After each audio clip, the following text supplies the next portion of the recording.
C'est bon. Look at this big smile. We are in Greece.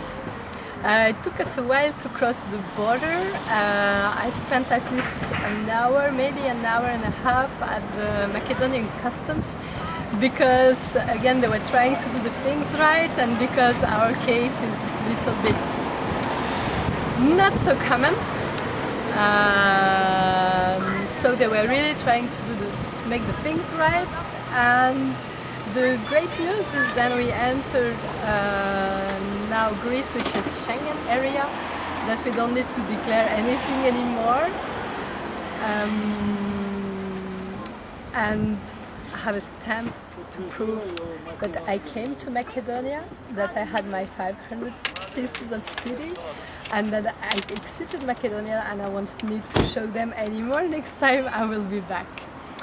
That's all for now, and we'll come back with some news when we know how to cross the Turkish border. That's for tomorrow, Sunday.